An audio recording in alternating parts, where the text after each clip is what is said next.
Hello everybody, नमस्कार। देखिए, जैसा कि लिखा हुआ है chapter wise math problem and solution. तो आज का जो चैप्टर का नाम है सीक्वेंस एंड सीरीज। तो सीक्वेंस एंड सीरीज के अंदर ही हम लोग एपीजी पीएचपी एक्सेट्रा पढ़ते हैं। तो आज इस चैप्टर में हम लोग स्टैंडर्ड क्वेश्चंस और उसका एक्सप्लेनेशन और आंसर बताने जा रहे हैं। और जो कि कोशिश करेंगे 90% क्वेश्चन वर्बली जवाब दें। जब आप क्वेश्चन को 90% क्वेश्चन वर्बली जवाब दे पाओगे तो समझ सकते हो आप कितना और उनको पिछाड़ पाओगे और टॉप करोगे, मेरिट में आओगे, है ना। तो बिना कुछ समय गंवाए चलो शुरू करते हैं, है ना। तो देखिए, पहला क्वेश्चन आपकी स्क्रीन पर ये है और ये क्या कह रहा है कि अगर if x 3/2 comma z are in AP, x 3 z are in GP. ये जीपी में है और ये 3 एपी में है। तो आपको बताना which of the following will be in HP. तो इसको टेस्ट करना है कौन से ये एचपी में होंगे। तो एचपी में होंगे तो हम 1 by 1 टेस्ट करेंगे। तो 6 इक्वल टू क्या होना चाहिए एचपी में होंगे, 2 times of x z divided by x plus z. अब जब ये एपी में होंगे तो 3 equal to twice the mid term equal to 3 equal to x plus z हो जाएगा और 3 square equal to x into z हो जाएगा। तो product of x z is 9 और sum of x and z is 3। अब इसमें 6 इक्वल टू डालोगे 2 times of the product, 2 into 9 divided by 3, 18/3 6। तो this is going to match the answer. देखिए मैंने क्या किया, पहले तो इस लॉजिक को समझो।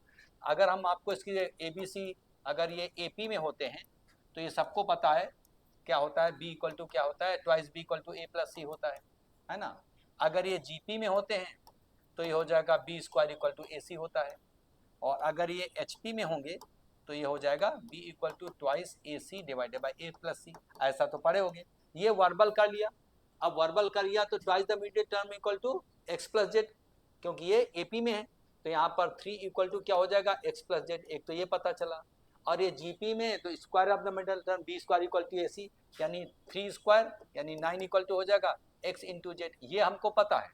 अब चेक करते हैं 1 by 1, पहला ऑप्शन चेक करते हैं। तो क्या 6 इक्वल टू हो जाएगा middle term, 6 equal 2 times of हो जाएगा x into z divided by x plus Z, है ना। ये रूल होता है, देख रहे हो, ए प्लस सी। और जैसे इसकी वैल्यू डालोगे तो 2 into 9 divided by 3 that will give 6। तो ये आपका इसके मैच कर गया। That's why this will be the correct answer of this question. ठीक है। तो ये चीजें आप बताओ वर्बल कर सकते हो नहीं कर सकते हो। हमको मालूम है कि जीपी में middle term 6 equal to 2, 6 equal to पहला टेस्ट करेंगे 6 equal to 2 times of x into z divided by x plus z. और प्रोडक्ट आपका जीपी में आता है तो 3 स्क्वायर इक्वल टू दिस यानी x into z equal to 9। और एपी में सम आता है तो ट्वाइस द मिडिल टर्म यानी 3 इक्वल टू हो जाएगा एक्स प्लस जेड।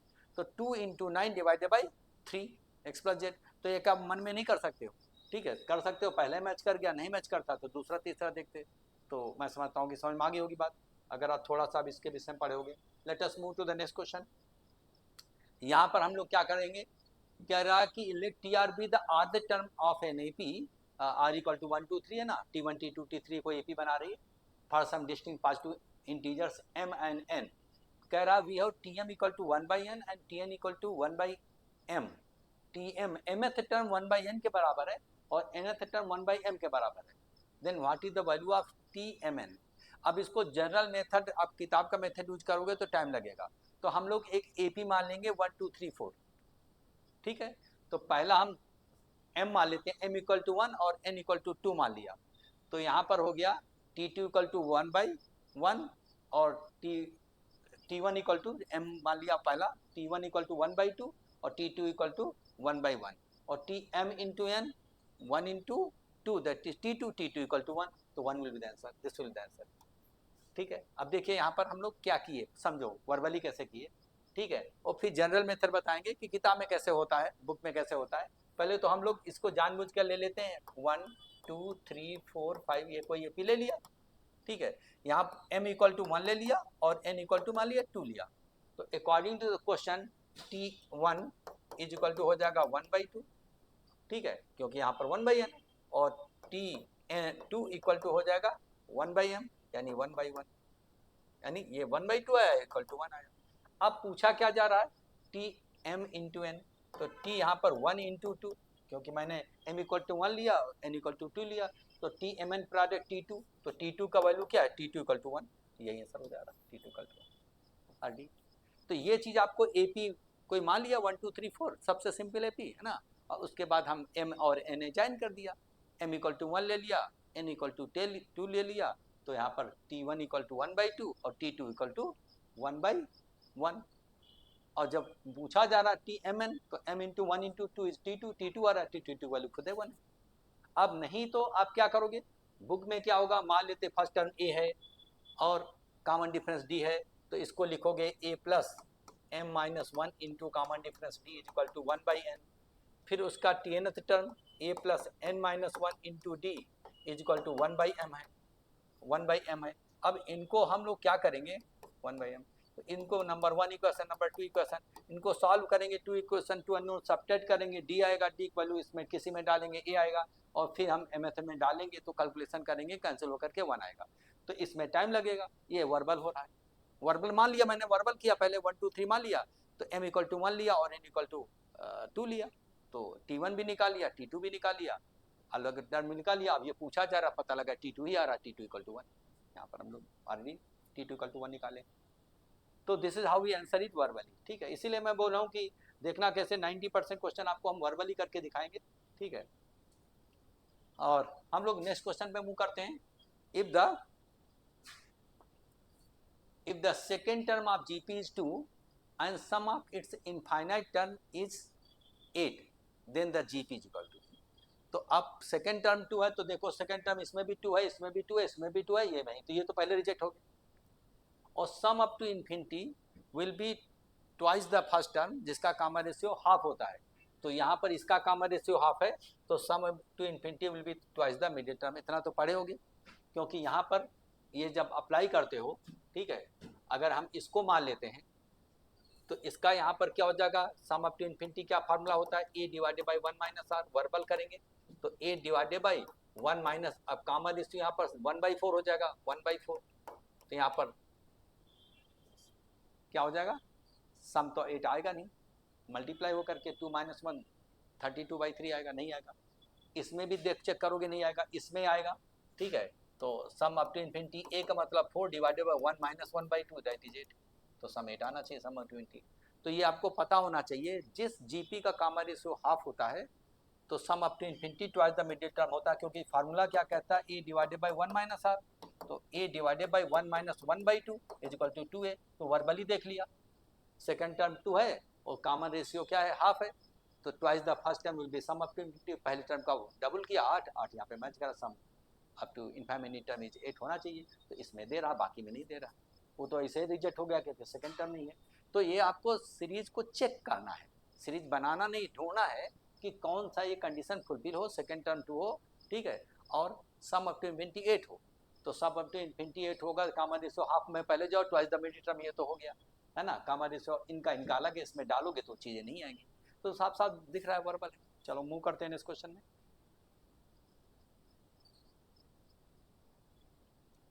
देखिए अगला क्वेश्चन, ABC और NAP और GP HP, अगर ये AP GP HP में हो, है ना, तीनों का, then this is equal to, तो यही 3 दिया है, AP में हो तो ये हो, GP में हो तो ये हो, तो चेक करना है, AP में हो तो पहला करस्पॉन्डिंगली, अगर AP में होगा तो ABC AP में होगा तो A माइनस B और B माइनस C, तो कॉमन डिफरेंस जो आपका माइनस डी 1 आ जाएगा, तो रेशियो हो जाएगा 1, तो 1 किस में है, इसमें भी नहीं है, इसमें भी नहीं है, इसमें तो नहीं है ना, इसमें भी हो सकता है, उसमें भी हो सकता है, देखते हैं, चेक करते पहले उन दोनों में कौन होगा, बट ये दो तो रिजेक्ट हो गया कि इसमें 1 1 है। उसके बाद फिर कह रहा है कि ABC अगर GP में होंगे, तो अगर ABC GP में होंगे तो B square equal to AC होता है, तो B by A equal to हो जाएगा C बाई B, ठीक है, ये तो हो गया। अब हमको A माइनस B चाहिए, तो हम लोग क्या करेंगे, इसको हम लोग सब्ट्रैक्ट करते हैं, -1 कर देते दोनों तरफ, -1 कर दिया दोनों तरफ, तो इससे क्या फायदा होगा कि ऊपर लिखोगे b minus A divided by A, और इधर हो जाएगा c minus B divided by B, ठीक है। अब पूछा जा रहा है a minus B divided by B minus, sign adjust कर दो तो ये उधर जाएगा, तो अब a बाई बी आ जाएगा, तो a बाई बी तो दोनों में है, ये भी सही है, ये भी सही है, दोनों भी चलेगा, पहला भी सही है ना। आप जीपी में होंगे तो B square equal to A C, ऐसे भी लिख सकते हो, divided by A, this B square equal to A C, minus minus में सब्ट्रैक्ट करोगे तो ये सब्ट्रैक्ट होके आ जाएगा, अब इसको इधर लाओगे तो B minus A divided by C minus B is equal to A by B, और माइनस साइन एडजस्ट करोगे तो A minus B divided by B minus C, जो पूछा जा रहा है, माइनस माइनस दोनों तरफ कॉमन ले लोगे तो वही चीज़ आ गई, तो ए बाई बी के बराबर जो दोनों में है। अब उसके बाद कह रहा है एच पी में है, तो अगर A B C A P में होते हैं तो 1/b minus 1/a is equal to 1/c minus 1/b चलेगा। अगर A B C A P में होते हैं तो क्या होता है 1/a 1/b 1/c क्या होते हैं एच पी में होते हैं, एच पी में होते हैं। तो यहाँ पर क्या हो जाएगा 1/b minus 1/a is equal to 1/c minus 1/b। अब जिसमें जब कॉमन ले लोगे तो a minus B divided by A B होगा, नीचे बी सी कॉमन लिया एलसीएम ले लिया, बी सी एलसीएम लिया तो बी माइनस सी, और जब आप a minus B divided by नीचे लाओगे तो बी कैंसिल हो जाएगा, ए बाई सी बचेगा। तो ए बाई सी ये कर रहा है, उसमें नहीं कर रहा है, उसमें C by A, that's why this will be the answer. देखिए यहाँ पर क्या किया, आगे में a minus B divided by B minus C, B भी तो कैंसिल हो गया, ये इसको डाला है तो ये उधर चला गया, is equal to A by C जो पूछा जा रहा है। तो जब ये ए बी सी ए पी में है तो इसका मतलब क्या है कि ये एच पी में होंगे, ठीक है, एच पी में होंगे। तो उस केस में हम लोग क्या करेंगे, इस केस में 1/a B C are I M sorry कह रहा है एच पी में है, ये एच पी में है तो ये ए पी में हो जाएंगे, ए पी में हो जाएंगे, क्योंकि पहले मैंने ए पी माना तो ए पी के केस में तो वर्बल आ गया। पहले एक बार फिर से आपको इसको रिपीट कर देता हूँ, अगर A B C A P में होंगे, ए पी में होंगे तो ये वर्बल आ जाएगा b minus A is equal to क्या हो जाएगा c माइनस बी, है ना, b minus A equal to C minus B. चाहो तो इसको ले आओ कॉमन ले लो, तो b minus A divided by C minus B is equal to 1, और दोनों में माइनस कॉमन लोगे तो मैच कर हो जाएगा, है ना। चाहे इसको इसमें घटाओ, कुछ इसको इसमें घटाओ, या इसको इसमें घटाओ, इसको इसमें घटाओ, माइनस डी भाई कैंसिल हो जाएगा, डी बाई 1 आ जाएगा, तो 1 तो आ रहा है। अब जब जीपी में होंगे तो मैंने ये करके बता दिया कि B square equal to B by equal to C by B किया, और उसका माइनस माइनस 1 सब्ट्रैक्ट कर दिया, तो इसको इधर लाओगे उसको उधर ले जाओगे, दिया गया, तो दूसरा मैच कर गया। अगर ये एचपी में होंगे, ए बी सी अगर ये एचपी में होंगे, तीसरा वाला केस बात करेंगे, इसकी बात करेंगे, एचपी में होंगे तो उनका रेसिप्रोकल एपी में होगा, एपी में होगा तो कॉमन डिफरेंस बराबर करोगे, बराबर करने पर देखो ये आ जाएगा कि A minus B divided by B minus C, उस केस में ए बाई सी आ रहा है, ठीक है। तो इसमें थोड़ा पेन का यूज करना पड़ेगा, इसमें थोड़ा पेन का, कुछ चीजें तो वर्बल आ जाएंगी, पहले जैसे एपी में है तो ये common difference minus D by 1 आ गया तो वर्बल आ गया, जीपी में है तो थोड़ा सा कैलकुलेशन करना पड़ेगा, ये वर्बल करोगे तो दिक्कत हो जाएगी। तो जीपी में तो ऐसे लिख करके और हमको ये एक्सप्रेशन बनाना है, तो माइनस माइनस 1 जैसे आप इसमें करोगे, माइनस माइनस करोगे तो आपका ये B minus A divided by A, और इधर आपका सी माइनस बी डिवाइडेड, और इसको नीचे लाओगे तो यही चीज पूछा जा रहा है, माइनस कॉमन लेना, तो माइनस दोनों में कॉमन लोगे तो A minus B divided by B minus C आ जाएगा, जो पूछा जा रहा है, माइनस माइनस कैंसिल होकर के बचेगा वही रेशियो। और अगर ये एच पी में होंगे तो ये ए पी में हो जाएंगे, इधर आ जाते हैं, ठीक है, उसको छोड़ दो। अगर ये एच पी में मान लिया थर्ड है तो फिर ये होना चाहिए, ये की वैल्यू ए बाई सी या सी बाई ए के बराबर होना चाहिए अगर एच पी में होंगे। अगर ये एच पी में है तो ये एपी में होंगे, एपी होंगे तो कॉमन डिफरेंस बराबर के एलसीएम लोगे, इसको इधर लाओगे, B cancel, A by C, तो यही पूछा जा रहा है, that's the result, that's why C will be the correct answer. तो इसमें थोड़ा सा आपको दिमाग लगाना है और इसको वर्बल करने में दिक्कत होगी, तो हम लोग मूव करते हैं नेक्स्ट क्वेश्चन में। कुछ तो रिजेक्ट कर सकते हो वर्बली और कुछ तो नहीं। अब इसमें क्या करोगे कि if an infinite GP, in an infinite GP has the first term x and sum 5, then which of the following, तो sum अभी पता है formula, s infinity sum infinity equal to a divided by 1 minus r होता है, तो यहाँ पर 5 equal to हो जाएगा x divided by 1 minus r, और कॉमन रेशियो क्या होना चाहिए, -1 से 1 होना चाहिए, तो ऑप्शन के थ्रू कर लेंगे, सिर्फ एक लाइन लिखेंगे। देखिए यहाँ 5 इक्वल टू हो जाएगा first term x divided by 1 minus r, तो 1 माइनस r इक्वल टू क्या हो जाएगा, 1 minus r equal to x by 5, तो 1 minus x by 5 it is equal to r, और सबको पता है जब सम अप टू इन्फिनिटी करते हैं उस जीपी का जो कॉमन रेशियो होता है वो -1 से 1 तक होता है, यानी mod of r less than equal to होता है 1, समझ रहे, इक्वल नहीं लेस देन -1 यहाँ पे इस केस में, ठीक है, यहाँ से यहाँ तक होता है मॉड ऑफ लेस देन 1। तो ये तो आपको पता है कि sum up to infinity is defined only when common ratio of GP is numerically smaller than 1, numerical smaller than, ये होना चाहिए। तो मैंने sum up to infinity pass दिया, फर्स्ट टर्म x दिया 1 माइनस r, तो यहाँ पर 1 minus r equal to this, तो r इक्वल टू 1 माइनस आ जाएगा। अब क्या करेंगे, अब हम ऑप्शन के थ्रू जाएंगे, हम इसको -1 से 1 इसमें रख करके सॉल्व करेंगे तो टाइम लगेगा, देखेंगे कौन सा ऑप्शन यहाँ पर -1 से 1 तक जाएगा। x की वैल्यू अगर -10 से कम डालेंगे, -10 से कम डालोगे तो ये मैच आपको नहीं करेगा, -40 डाल दो, प्लस कर देगा, फिर बढ़ा करके न्यूमेरिकल वैल्यू 20 डाल दो माइनस का, है ना, माइनस माइनस प्लस करके बढ़ा देगा, करेगा। तो -10 डाल दो, -10 यहाँ पे डाल देते हो तो यहाँ पर माइनस माइनस का 2 3 कर देगा, बियॉन्ड कर देगा। 0 से 10, 0 डालोगे तो यहाँ पर 1 आ जाएगा, और 10 डालोगे 2 1 - 2 ये करेगा, ये करेगा। 10 से अधिक डालोगे तो भी नहीं करेगा, 10 से अधिक कुछ भी डाल दो, 20 30 40 50 60 कुछ भी डाल दो तो भी नहीं करेगा, उसका बाउंड्री क्रॉस कर जाएगा। तो this is the only option, ठीक है, which will be true, because जब आप एक्स की वैल्यू 0 से 10 तक वेरी कराओगे तो एक जो कामा रेशियो है उसकी वैल्यू यहाँ पर इसके बीच वेरी करेगी, जो कि मैंडेटरी है, क्योंकि sum up to infinity is defined for only दो GPs whose common ratio is smaller than 1, I mean this condition must be fulfilled. तो इसी केस में जब एक्स की वैल्यू यहाँ से यहाँ तक होगी तभी कामा रेशियो यहाँ से यहाँ तक होगा, बाकी के केस में नहीं होगा। तो थोड़ा सा स्टेप देखेंगे, बाकी वर्बल चेक करके जवाब दे देंगे, क्योंकि अब इसको हम आर की वैल्यू इसमें डाल करके इनइक्वलिटी सॉल्व करेंगे तो टाइम लगेगा, तो क्यों फालतू में टाइम बर्बाद करेंगे, क्योंकि आंसर ढूंढना है ना, तो ढूंढने के लिए हमारे पास चेक कर लेंगे तो समय बचेगा। तो हम लोग मूव करते हैं नेक्स्ट क्वेश्चन में। देखिए ये क्वेश्चन में अब बात करते हैं कि sum of the series this is equal to, तो पहले रिकॉग्नाइज करोगे तो एपी तो लग नहीं रही, जीपी लग रही है, जिसका कामा रेशियो -1/3 आएगा। अल्टरनेट पॉजिटिव निगेटिव होते हैं तो कामा रेशियो निगेटिव होता है। तो sum up to infinity dot dot infinity a divided by 1 - और 3 डिवाइडेड बाय 1 - -1/3, कामा रेशियो -1/3, तो आपका 4/9/4 विल बी आंसर। तो दिस विल बी आंसर, बराबर हो गया। सम अप टू इन्फिनिटी आपको पता है ए डिवाइडेड बाय 1 - और ये मन में कर सकते हो, 3 divided by 1 - -1/3, common ratio minus, तो आपका हो जाएगा कितना 9/3 इंटू 3 डिवाइडेड बाय 4, ये प्लस हो जाएगा 1 + 1/3 यानी 4/3, 3 ऊपर चला जाएगा, तो 9/4 विल बी आंसर। तो ये वर्बल जैसे मैंने कर दिया आप भी कर सकते थे। पहला term a divided by 1 minus common ratio -1/3 करोगे तो 1 माइनस माइनस यानी 4/3 आ जाएगा, 3 ऊपर जाकर 9/4 वर्बल हो रहा, मैं भी कर सकता हूँ, आप भी कर सकते हो। चलो मूव करते हैं नेक्स्ट क्वेश्चन में। नेक्स्ट क्वेश्चन क्या कह रहा है कि what is the nth term of the sequence this, यानी इसका जो nth टर्म इसमें कौन फुलफिल करेगा, tn।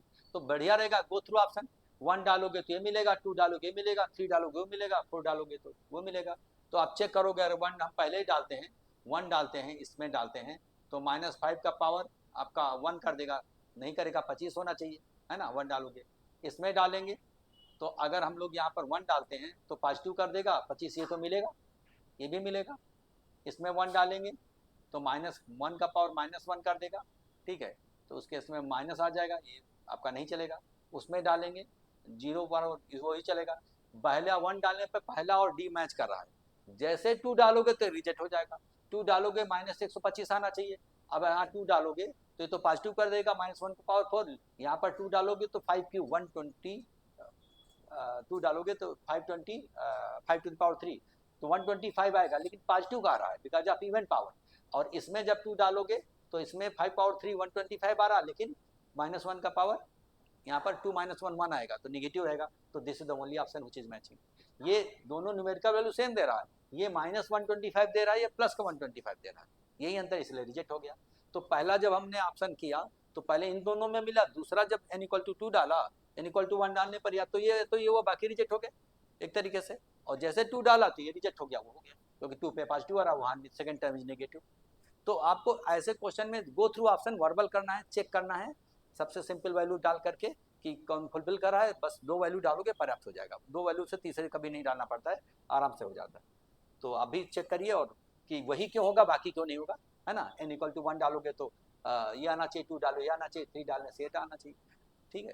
तो 1 और 2 करने में काम हो जाएगा आपका। अब हम लोग बात करते हैं the numbers this this and this can be 3 terms not necessary consecutive, ठीक है। तो यहाँ पर कह रहा है ये किसी सीक्वेंस के 3 टर्म है, तो इसका साफ साफ जाहिर है कि 1 3 यानी 1 5 और 5 स्क्वायर है, 1 5 5 स्क्वायर है, तो ये तो क्या होगा, ये 1 5 5 स्क्वायर, ये तो जीपी बना रहा है, साफ साफ जाहिर है। 5/1 कामा रेशियो, ये 3 टर्म जरूरत होगी रिकॉग्नाइज करने के लिए कि एपी है, जीपी, एचपी है। तो 1 5 और ये कहीं कभी अरेंज करोगे, अगर ये जीपी बना रहा तो एपी में तो हो ही नहीं सकते, कहीं पर भी आप डाल सकते हो, एचपी में भी नहीं हो सकते हैं, तो ये जीपी में होंगे। तो यहाँ पर फाइनाइट जीपी इसलिए हो सकता है कि आप 5 स्क्वायर 5 और 1 भी ले सकते हो, इंक्रीजिंग जीपी डिक्रीजिंग पलट सकते हो, तभी जीपी रहेगा। तो डिक्रीजिंग तो फाइनाइट यानी 2 जीपीज बन रहा है इन टर्म के साथ, तो नंबर ऑफ जीपी जो होगा यहाँ पर फाइनाइट, तो this will be the answer. ठीक है, पहली बात तो ये जीपी बना रहे हैं, दूसरी बात फाइनाइट इसलिए तो कि यहाँ पर उल्टा कर दो, 5 स्क्वायर देन 5 देन 1 करोगे तो भी तो जीपी हो गया। इसका कॉमन रेशियो 5 है तो उसका कैसे 1/5 हो जाएगा। तो number of GPs will be finite, है ना, अगर 3 टर्म मालूम है। क्योंकि जब जीपी कोई टर्म बनाते हैं कांस्टेंट सीरीज छोड़ करके, तो एपी कभी नहीं हो सकती, एचपी कभी नहीं हो सकती, और यहाँ ये बना रहे हैं। ठीक है, हम लोग मूव करते हैं इस क्वेश्चन में। The sum of P plus qth and P minus qth term of AP is equal to. अच्छा, क्यू पी माइनस क्यू, तो ध्यान रखिए पी की वैल्यू बड़ा ले लेना। हम कोई एपी जीपी एपी ले लेते हैं कि एपी की बात कर रहा है, 1 2 3 4 5 सिंपल एपी ले लिया, और चाहे तो हम पी की वैल्यू कुछ 1 और क्यू की वैल्यू 2 ले सकते हो, और चाहो तो उल्टा ले लो। ठीक है, लेकिन यहाँ पर पी माइनस क्यू टर्म है तो टर्म निगेटिव तो होता नहीं, तो बढ़िया रहेगा पी की वैल्यू हम सिंपल बड़ी वाली ले लें क्यू की तुलना में। अगर पी की वैल्यू 3 लेते हो तो क्यू की वैल्यू 2 ले लो। तो अगर 1 2 3 है तो पी की वैल्यू 3 आएगी और क्यू की वैल्यू 2, तो इधर 5 हुआ, और इधर आपका प्लस 1 आ जाएगा, 5 1 6, तो छठा 6 वैल्यू होगी, तो that will be equal to 2 plus, है ना, पी की वैल्यू 3 लिया तो 6 टर्म बराबर होगी। This will be the answer. Match कर गया। देखिए मैंने क्या किया, जैसे 1 2 3 4 5 6 7 इसेट्रा जा रही है, इसको हम लोग पी ले लिया, इसको पी बड़ा वाला ले लिया, पी बड़ा ले लिया और क्यू ए छोटा वाला ले लिया, यानी थर्ड टर्म को पी ले लिया। और क्यों ऐसा ले लिया, क्योंकि पी प्लस क्यू टर्म जो आपका इनका जब करोगे तो दिस प्लस दिस करोगे 5 आएगा, और प्लस उसके बाद पी माइनस क्यू बड़ा इसलिए लिया था कि बड़े में छोटा घटाओगे तो आपको क्या करेगा, ये टर्म पॉजिटिव आएगा, क्योंकि टर्म कभी निगेटिव नहीं होता है ना। तो पहला टर्म मतलब 1 तो इक्वल टू 6। अभी जो 6 है तो पी का देखो डबल है, पी तो थर्ड लिया था, यहाँ पे 2p इक्वल टू 6 आया, 6 टर्म के बराबर हो गया, 2p का p का डबल हो गया 3 का करके। तो आप भी इसको क्या करना है, वर्बली करना है। जब भी कोई एपी के एग्जाम्पल देना है, कोई सिंपल एपी लेना है, तो आप क्या करोगे, 1 2 3 4 ले लो, टर्म कर दो, इसको चाहे क्यू ले लो, इसको पी ले लो, है ना। बस बेटर रहेगा कि पी जो है बड़ा वाला लो, क्योंकि बड़े में छोटा घटाओगे तभी कोई टर्म पहला दूसरा तीसरा पॉजिटिव आएगा, क्योंकि निगेटिव टर्म तो होता नहीं। बस इतना ध्यान रखना है। तो मैंने पी बड़ा ले लिया, क्यू ये ले लिया, पी प्लस क्यू करोगे तो पी प्लस क्यू एच यानी 5 हो गया, 5 के बराबर हो गया टर्म। और उसके बाद पी माइनस क्यू करोगे तो आपका 3 माइनस 2 यानी फर्स्ट टर्म 1 हो गया, तो 6 आएगा। अभी जो 6 आया वो क्या है, वो 2p टर्म के बराबर है, क्योंकि p की वैल्यू मैंने 3 लिया, है ना, p इक्वल टू मैंने 3 लिया और q इक्वल टू मैंने 2 लिया इसे p में। तो यहाँ पर देखिएगा 2p का नहीं 6 टर्म के बराबर 6 हो गया। सीरियल नंबर जो काउंटिंग नंबर है वही करस्पॉन्डिंग टर्म्स हैं। 1 2 3 AP होता है जिसका कॉमन डिफरेंस 1 होता है, पता होता है। तो आपको इस ले करके कोई सिंपल AP ले करके और P and Q अजाइन कर दिया टर्म को, और वहाँ पर जो कह रहा जोड़ दिया घटा दिया, उनका वैल्यू देखा, जो आया मिला लिया। P के 2 गुना है, P थर्ड टर्म है, उसका छठा टर्म हो रहा है, तो that's why this will B answer. तो मैं समझ रहा हूँ, समझ गए होगे। ठीक, हम लोग बात करेंगे what is the fourth term of an AP of n terms which sum is n into n plus 1। Sum of Sn जो होता है, sum of n terms of an AP क्या होता है, बोलो। अगर an स्क्वायर प्लस bn के होता है तो पहला टर्म तो आप n इक्वल टू 1 डालोगे तो पहला टर्म मिल जाएगा, है ना। और उसका एपी का कॉमन डिफरेंस क्या होता है, twice the coefficient of n square. तो ये तो सम ऑफ Sn है, तो n स्क्वायर का हम लोग क्या किया, n इंटू n प्लस 1 किया, तो n स्क्वायर का कोफिशिएंट 1 आया, तो उसका डबल करेंगे तो कॉमन डिफरेंस आ गया 2, और पहला टर्म n इक्वल टू 1 डालोगे तो आएगा 2, तो पहला टर्म भी 2 है, कॉमन डिफरेंस 2 भी है। अब कौन सा चाहिए, फोर्थ टर्म चाहिए, तो t4 इक्वल टू हो जाएगा 2 प्लस 4 माइनस 1 इंटू 2, तो 2 plus 3 into 2 6 plus 2 8 will be the answer. ठीक है, हम अब एक बार इसको बताते हैं कि अगर यहाँ पर जो Sn जो होता है, Sn equal to an square plus bn पढ़ाया गया होगा। अगर कोई सीक्वेंस के n टर्म का सम क्वाड्रेटिक है इस पैटर्न में, तो AP के ही n टर्म का सम होता है, और उस AP का common difference twice the coefficient of n square होता है, यानी 2a होगा। और first term n equal to 1 डालोगे तो पहले टर्म का सम मतलब पहला टर्म इटसेल्फ आ जाएगा। ठीक है, तो इस केस में यही कंसेप्ट हम यहाँ पे अप्लाई किए, तो Sn इक्वल टू क्या हो जाएगा, n square plus n, compare किया तो n स्क्वायर का कोफिशिएंट 1 है, तो कॉमन डिफरेंस d जो आया वो 2 आया। और जो n इक्वल टू 1 डालोगे तो S1 itself is equal to T1। S2 डालते हो तो पहले दो टर्म का सम आता है, लेकिन S1 1 डालोगे तो पहले वन टर्म का सम मतलब पहला टर्म इटसेल्फ तो वर्बल आ जाएगा, तो T1 इक्वल टू 2 आ जाएगा। अब आपको पता है फर्स्ट टर्म मालूम है that is equal to a, T1 मतलब ए, फर्स्ट टर्म मालूम, कॉमन डिफरेंस मालूम है, तो फोर्थ टर्म वर्बल ही नहीं आ जाएगा, a plus 4 minus 1 into common difference 2 that will give 8। तो this is what we have done it verbally. तो आप इसको क्या करना है कि इसको हम लोग वर्बली कैसे करेंगे, जैसे इसको हम पता किया कि एन स्क्वायर प्लस एन इस पैटर्न में है तो एपी के एन टर्म का सम होगा, उस एपी का कॉमन डिफरेंस वर्बल आ जाएगा, twice the coefficient of n square 2 हो गया, और पहला टर्म क्या आ जाएगा, एन इक्वल टू 1 डालने पर पहला टर्म भी मालूम है 1 प्लस 1 2 हो गया, पहला टर्म भी 2 है, कॉमन डिफरेंस भी 2 है, तो फोर्थ टर्म निकालने में क्या दिक्कत, a प्लस 4 माइनस 1 इंटू 2। तो this is what we have done it verbally. तो आपको यहाँ पर करोगे तो 8 आ जाएगा, 2 प्लस 3 इंटू 2 6 प्लस 2 8। तो that's why this will be the answer second one. Let us move to the next question, question number 10 में आते हैं। अब इसको वर्बली कैसे करेंगे, what is the value of this, तो 101 देखो हर एक इवेंट टर्म करोगे तो -1 आ रहा है, छोटे में बड़ा वाला जो घट रहा है निगेटिव वाला ज्यादा है, -1 तो 50 पेयर होंगे, तो -50 प्लस 101 तो 51 will be the answer, this will be the answer. पहले आप 100 तक जाओगे तो -1 प्लस -1 प्लस -1, क्योंकि बड़ा वाला निगेटिव है, तो इन दोनों का पेयर का वैल्यू -1 आया, इन दोनों का पेयर वैल्यू -1 आया, इन दोनों का पेयर वैल्यू -1 आया, 100 तक जाएगा तो 100 तक 50 पेयर होंगे, 50 बार -1 -50 हुआ है ना, और प्लस लास्ट वाला जो इसको अलग कर लिया 101 एक्स्ट्रा वाला, तो कुल मिलाकर दैट विल गिव 51। तो can't you do it verbally, bearing करोगे तो 100 तक जाओगे, 50 पेयर, हर पेयर की वैल्यू -1 -50 हो गया, -1 50 टाइम्स ऐड करोगे, और लास्ट को जो सेपरेट किए थे लास्ट 101th टर्म उसमें जोड़ोगे तो that will give some resulting value 51 आ जाएगी। तो -50 plus 101 that will be this answer. तो कितना आसान है, कैसे वर्बल हो रहा है, बस पेन का यूज नहीं करना है। देखो इसको वर्बल कैसे करेंगे, if the sum of first n terms of a series is this much then the its third term, तो sum of n terms of series है ना, तो अब ये यहाँ पर Sn कोई क्वाड्रेटिक तो है नहीं, तो ये तो किसी के लिए होगा, तो AP तो नहीं होगा, किसी के लिए होगा, तो जब हमको उसको क्या करना, थर्ड टर्म निकालना है, तो S3 माइनस S2, तो यहाँ पर 3 डालोगे तो 15 माइनस 2 डालोगे 14, 1 विल बी द आंसर, क्योंकि ये सबको पता है कि यहाँ पर थर्ड टर्म T3 का मतलब S3 और माइनस S2, तो S3 मतलब ये Sn है, ये इक्वल टू Sn दिया है, तो n की वैल्यू जब 3 डालोगे यहाँ पर, तो यहाँ पर S3 यानी 15, और माइनस जब 2 डालोगे तो यहाँ पर क्या होगा 14, वर्बल है है ना।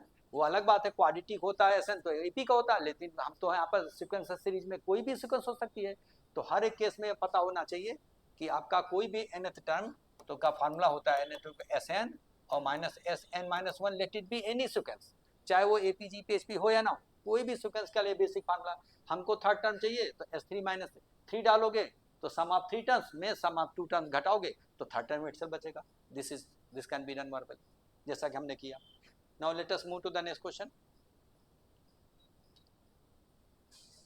कह रहा है कि a GP consist of 100 and 200 terms, 200 terms, if sum of odd terms of a GP is m and sum of even terms of GP is n, ठीक है, then what is the common ratio। फिर वही बात है, जब हम AP लेते हैं तो 1 2 3 4 5 लेते हैं, और जब GP लेते हैं तो सिंपल GP 1 2 2 स्क्वायर 2 क्यूब है ना। तो पहले यहाँ पर देखिएगा, पहले 8 टर्म यानी पहला टर्म, ठीक है, क्योंकि इवेंट टर्म में 2 टर्म कंसीडर करो या 4 करो या 6 करो या इवेंट टर्म कंसीडर करो, तो पहले 2 किया, तो यहाँ पर क्या होगा, पहले जो 8 टर्म यानी पहला टर्म की वैल्यू m इक्वल टू 1 है, और दूसरा वाला इवेंट हो जाएगा तो m इक्वल टू यहाँ पर 1 तो n इक्वल टू 2, ठीक है, तो 2/1 विल बी 2, कॉमन रेशियो इसका 2 है, तो this will B answer. Verbal हो गया। देखिए मैंने क्या किया, जैसे यहाँ पर GP लिया 1 2 2 स्क्वायर 2 क्यूब 2 का पावर 4, ऐसे चलेगा। अब कह रहा है हम पहले जब 2n टर्म है, इवेंट टर्म है, तो वो आपको इवेंट टर्म लेना, चाहे 2 लो चाहे 4 लो चाहे 6 लो चाहे 100 लो चाहे 200 लो, सेम रूल अप्लाई हो जाएगा। तो यहाँ पर पहले 2 टर्म इवेंट में, यहाँ पर कह रहा है कि सम ऑफ 8 टर्म, यानी एक 8 होगा टर्म एक इवेंट होगा, 2 टर्म में एक 8 होगा एक इवेंट होगा, तो यहाँ पर m इक्वल टू हो गया 1, और इवेंट टर्म का सम n है ना, तो यहाँ पर n इक्वल टू हो जाएगा 2, तो कॉमन रेशियो तो पता है 2 है, तो 2 किस में आएगा, n/m में आएगा, दिस बाई दिस 2/1 है ना, इसमें डालोगे तो 2/1, तो दैट विल बी 2। तो कॉन्ग्रुएंट ये। अगर आपको लेना है, मान लो थोड़ी देर के दूसरा एग्जाम्पल समझाने के लिए, क्योंकि 2n टर्म रख रहा है, इवन टर्म रख रहा है, तो आप 4 ले लो, है ना। देखो दूसरा बताते तो आपको और क्लियर हो जाएगा। 4 टर्म ले लिया मान लो। अब 4 में यहाँ पर कह रहा है सम ऑफ टर्म्स, यानी पहले और तीसरे का सम क्या है, m है, तो m इक्वल टू हो जाएगा 1 + 2 स्क्वायर दैट इज 5। और इवन टर्म का सम पहले 2n टर्म में, इवन टर्म में, ठीक है, 4 टर्म में इवन टर्म 2 हो जाएंगे, दूसरा और चौथा, तो यहाँ पर उसका सम n है, तो n इक्वल टू 2 + 2 का पावर यहाँ पर 3, तो यहाँ पर कितना हो जाएगा, 8 2 10 हो जाएगा। अब सबको पता है कॉमन रेशियो क्या है, 2 है, तो 2 कब आएगा, n/m में आएगा, 10/5 n/m में, बाकी में तो नहीं आएगा। तो आप चाहे 2 टर्म लेकर के चेक कर लो, चाहे 4 टर्म लेकर चेक करो, चाहे 6 टर्म लेकर के चेक करो, बस इवन टर्म है तो आधे 8 होंगे, आधे इवन होंगे, 8 8 वाला जोड़ लो, m वैल्यू अजाइन कर दो, इवन इवन वाला जोड़ दो, n वैल्यू अजाइन कर दो, और उसको डिवाइड करके देख लो किसमें कॉमन रेशियो 2 आना चाहिए, क्योंकि 2 है इसका, जब इसका एग्जाम्पल लिया तो 2 है, तो इस केस में मैंने ले लिया, 2 टर्म के लिया, बहुत सिंपल है, वर्बल कर लिया, है ना। 4 टर्म के लोगे तो यहाँ पे लिखना पड़ रहा है, चाहो तो ये भी वर्बली कर सकते हो, लेकिन सबसे आसान मेरा यही काम हो गया।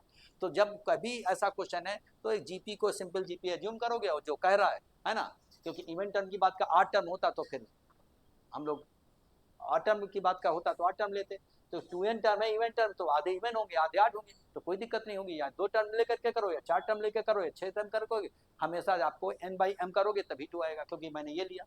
अगर कॉमन रेशियो जीपी का लेते जिसका 3 होता है, 1 3 3 स्क्वायर 3, तो फिर देखते किसको भाई किस करेंगे कॉमन रेशियो 3 आवे, तो n/m करने पर वहां पर भी 3 हो, तो कोई जीपी लेकर के, सिंपल जीपी लेकर के, और आप इसको 8 8 वाली टर्म को जोड़ लो, इवन वाली टर्म को जोड़ लो, आधे होंगे, और जोड़ करके डिवाइड करके चेक करो कॉमन रेशियो किसमें जो लिया है उसका रेशियो के बराबर हो रहा है। तो हम समझ रहे होगे। हम लोग मूव करते हैं इस क्वेश्चन में।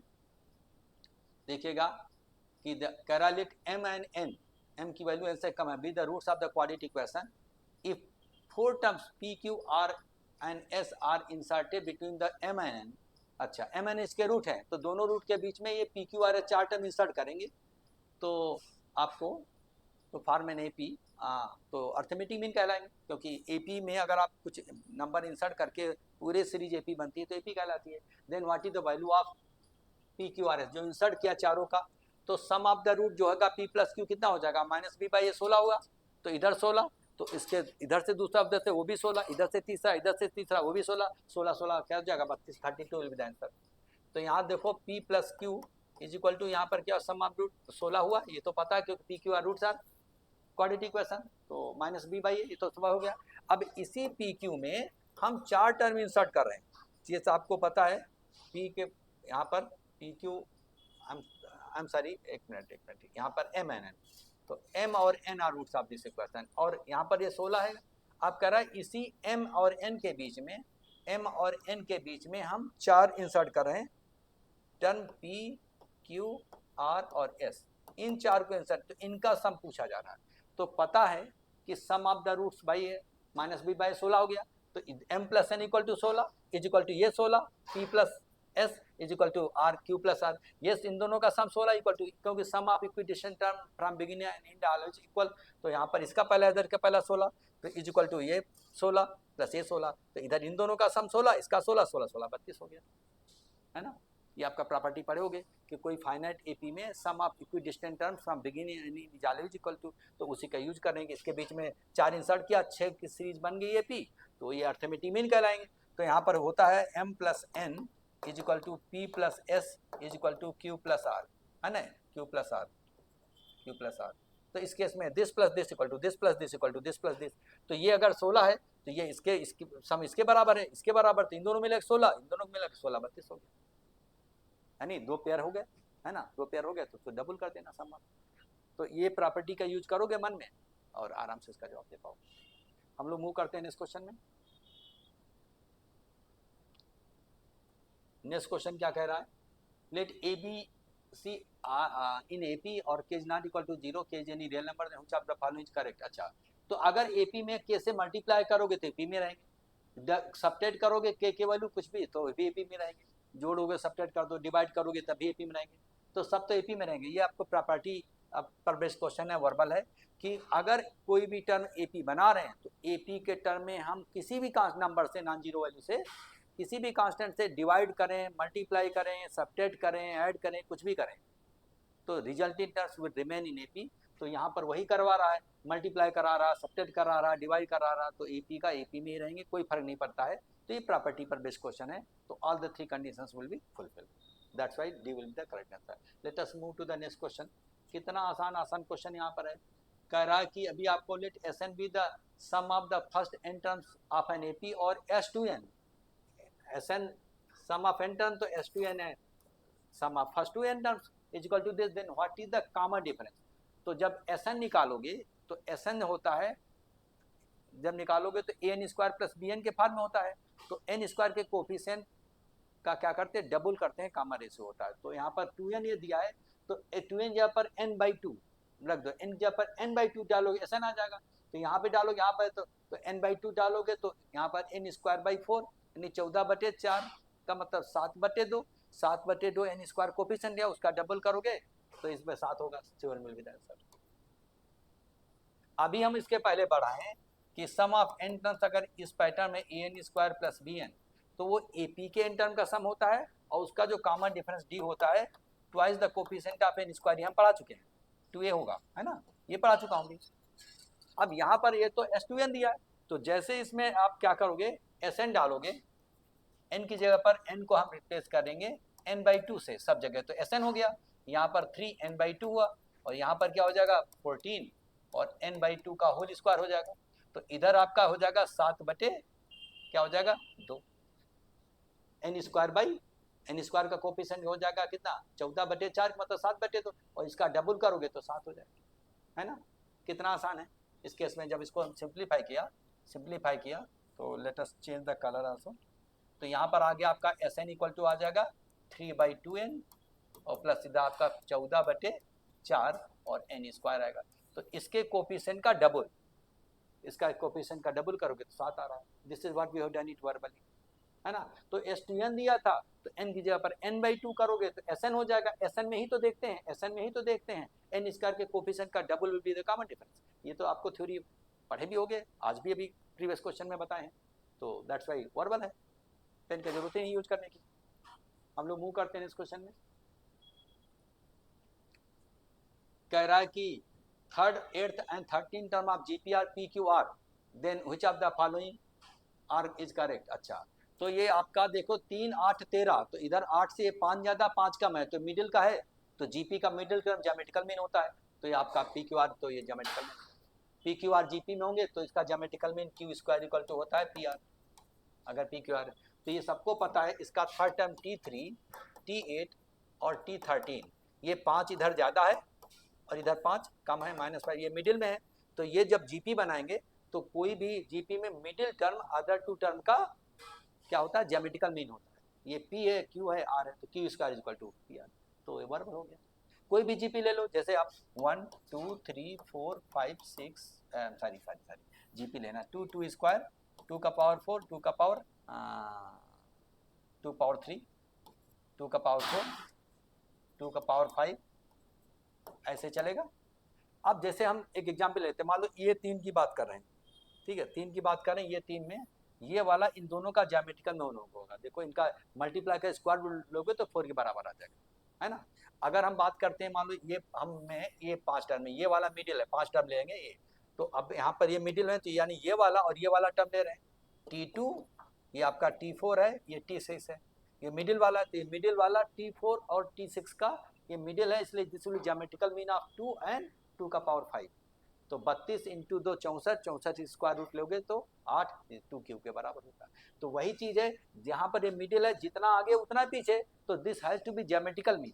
तो अगर 3 टर्म पी क्यू आर है तो उनका geometrical mean Q equal to P Q, ये दिया हुआ है, P Q are term 3rd, 8th है ये, तो है ना। तो इसको पी मानो, इसको क्यू मानो, इसको आर मानो, तो this equal to under this into this, ठीक है।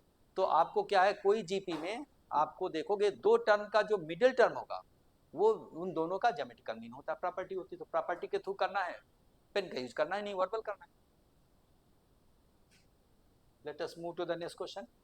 यहाँ पर क्या कह रहा है कि P square, Q square, R square are in GP, then which of the following, यहाँ पर R है, ये R in GP, then which of the following is correct, ठीक है। PQR in GP log p log q log ap, ये तो पता है। देखो अगर ABC AP में है, कोई भी टर्म AP है तो उनका स्क्वायर करोगे, सॉरी GP में है तो उनका स्क्वायर भी GP में रहता है।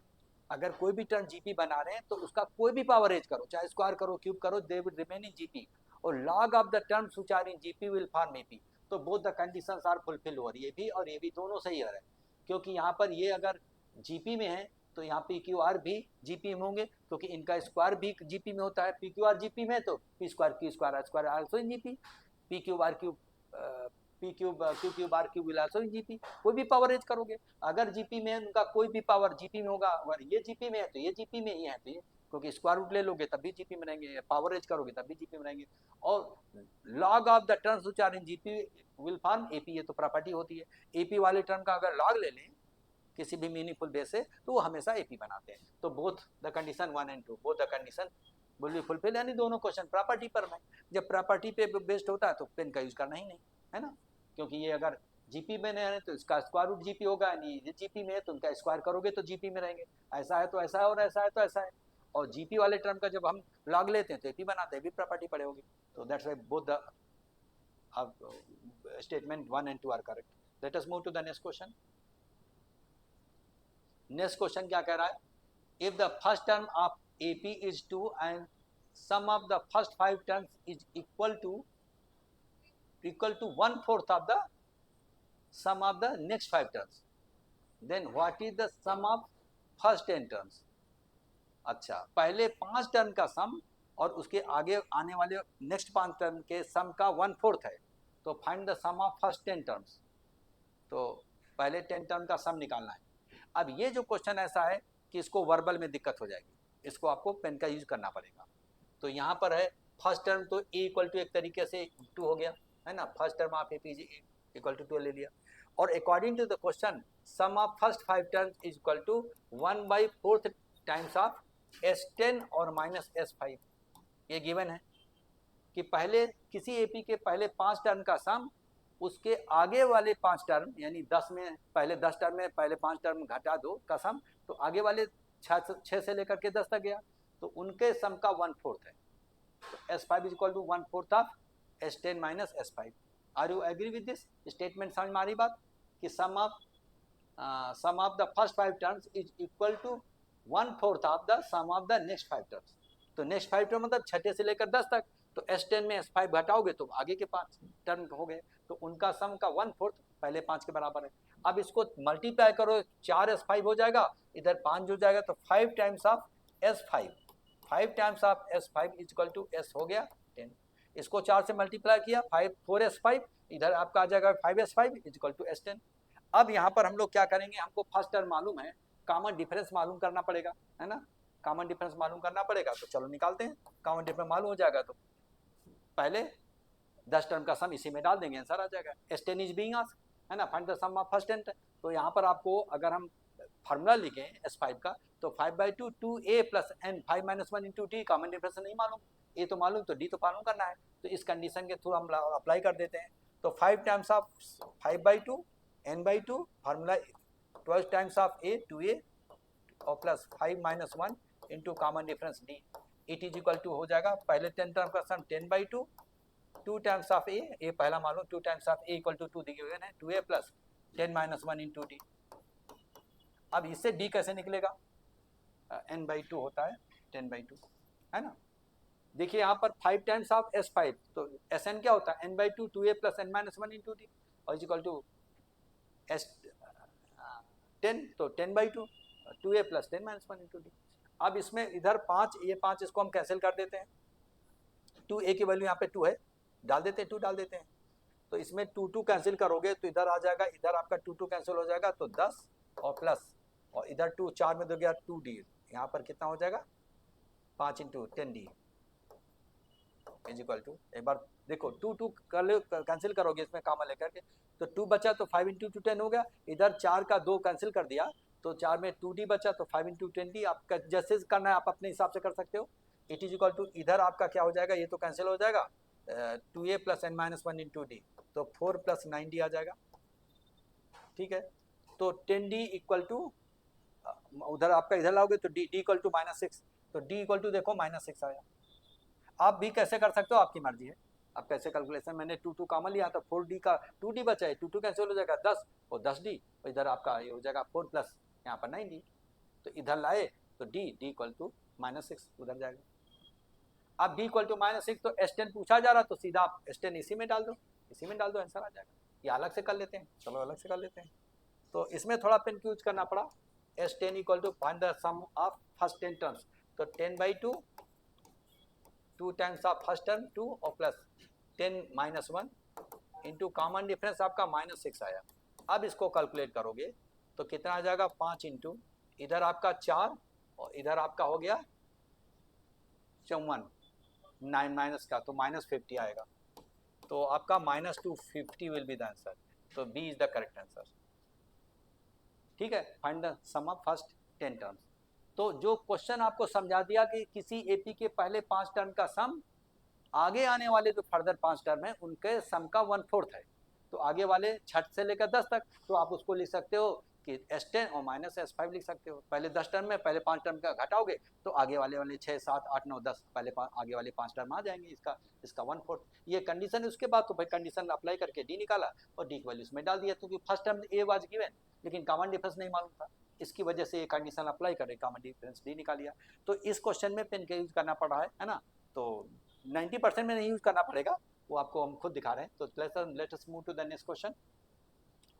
यहाँ पर इस केस में कह रहा है consider the following statement, if each of the term of GP is multiplied by some non-zero number then the resulting sequence will also JP, बिल्कुल सही है, होते ही है। if each term of GP is divided by, बता चुका हूँ कि चाहे हम कोई भी GP लें, अब GP में किसी टर्म से मल्टीप्लाई करें डिवाइड करें, ठीक है, तो वो रिजल्टिंग टर्म GP में ही रहते हैं। यही हम AP में भी बताए थे, AP में भी मल्टीप्लाई करोगे डिवाइड करोगे तो AP के AP में रहेंगे, तो इसलिए कहाँ पर बोथ 1 and 2 बी करेक्ट, कुछ आप द स्टेटमेंट करें बोथ आर करेक्ट, है ना। GP के टर्म को किसी भी नॉन जीरो से मल्टीप्लाई करो, किसी कांस्टेंट से मल्टीप्लाई करोगे या डिवाइड करोगे तो वो GP में ही रहेंगे, आप प्रैक्टिकली करके देख सकते हो, प्रॉपर्टी है, AP वाले AP में ही रहते हैं, तो ये प्रॉपर्टी पर बेस्ड है, पेन का यूज करने की जरूरत नहीं है, आंसर जवाब दे रहे हैं। अब इसमें कैसे करोगे, तो if this are in AP then which of the following is correct, अगर ये AP में है तो twice the middle term 2x equal to हो जाएगा x² - 8 हो जाएगा। अब इसको वर्बली चेक कर लो, है ना, इसके AP में है तो 2 times of middle equal to x² और -8 sum of the 2b equal to a + c, पता है जब भी। अब हम इसको सॉल्व करेंगे तो टाइम लगेगा, गो थ्रू ऑप्शन, तो पहला -2 डालेंगे तो -4 और -2 4, ये पहला सेटिस्फाई कर रहा है, 4 डाल रहे हैं तो 4 इधर 8 हो जाएगा, तो 16 में 8 गया, ये भी सेटिस्फाई किया, 2 भी -2 भी किया, 4 भी किया, ये आपका दोनों किया, ठीक है, और उसमें -4 और 2 डालोगे -4 तो इधर -8 हो जाएगा और इधर आपका 16 में प्लस का 8 आ जाएगा, इधर -8 नहीं करेगा, तो this is the only option. ये आपको मच मोर अप्रोप्रिएट है, ये भी सेटिस्फाई कर रहा है, ये भी कर रहा है, इसमें दोनों आ गए, दोनों इंक्लूडेड हो गए, तो this is much more appropriate answer. दोनों आप सॉल्व करोगे 2 रूट निकलेंगे, दोनों ये कोई एक तो है नहीं, तो और उसमें आपको नहीं कर रहा है लेफ्ट हैंड साइड, उसमें डालो तो प्रॉब्लम कर रहा है, that is not equal to right hand side. तो इसमें भी आप वर्बल कर सकते हो, क्योंकि 2x इक्वल टू x² - 8 और चेक कर लो, 2 डालने पे क्या होगा 4 डालने पे क्या, ये इतना लिख लो और वर्बल चेक कर लो, कौन सी बड़ी मुश्किल है। बट सॉल्व करोगे तो बस समय लगेगा, वर्बल चेक करोगे ज़्यादा समय भी बचेगा, गलती भी नहीं होगी। Let us move to the next question. ये क्या कह रहा है, यहाँ पर third term of GP is 3 then what is the product its first 5 terms, तो थर्ड टर्म T3 अगर है 3 है तो पहले 5 टर्म का आप T1 T2 T5 करोगे तो थर्ड टर्म का स्क्वायर होता है, ठीक है, थर्ड टर्म का पावर 5 होता है, तो आपका 3 का power 5 243 will be the answer. देखिए ये चीज़ आपको पढ़ाया गया होगा, जैसे मान लो कोई हम एक बताते हैं, ये पता ही होना चाहिए, AR² AR³ AR का पावर 4 AR का पावर 5 ऐसे चलेगा। इसको हम मान लेते हैं T1, देखिए अभी कैसे है, इसको T1 T2 T3 T4 और T5 5 तक जाना है। अब इनको थर्ड टर्म जो T3 दिया है वो AR² इक्वल टू दिया है 3, ये दिया है ना, और सबको मल्टीप्लाई करोगे, T1 जो पूछा जा रहा है T1 into T2 into T3 into T4 into T5, तो ये पढ़े होगे तो सबको पता है AR² का पावर 10 हो जाएगा, मल्टीप्लाई करके चेक कर लो 5 हो जाएगा, 5 हो जाएगा, A का power 5, A 5 bar multi power 5 और 1 + 2 + 3 + 4 बेसिस सेम एक्सपोनेंट ऐड हो जाएगा, सिग्मा 4 10 होता है ना, तो 1 पावर 5 और यहाँ पर r का पावर 10 हो जाएगा, 5 बाहर निकाल लेना तो इसके बराबर हो जाएगा, और ये वैल्यू इसमें सेट हो जाएगी, फिट हो जाएगी, सब्स्टिट्यूट करना ही पड़ेगा, ठीक है, तभी उसका आंसर होगा। तो सब्स्टिट्यूट हो जाएगी तभी ऐसा क्वेश्चन है। तो 3 की पावर 5 दैट इज 243, है ना, तो 3 की पावर 5 तो ये आपका 243, that's why this is that. तो ऐसा आपको मन में रख लेना है, और ये चीज़ पढ़े भी होगे, पता भी होना चाहिए, जैसे हमको पता था कि T1 T2 T3 T5 करोगे तो थर्ड टर्म का पावर 5 हो जाएगा, तो थर्ड टर्म का पावर 3 की पावर 5, है ना। मान लो कोई अगर ये बोलते कोई जीपी है जिसका थर्ड टर्म 4 है, तो find the product of its first 5 terms, तो सारे पहले 5 टर्म का प्रोडक्ट करोगे तो 4 का पावर 5 यानी 2 का पावर 10, है ना। तो ये पता होना चाहिए, ये तो स्टैंडर्ड चीज़ है, हर बुक में होता भी है ना। तो let us move to the next question.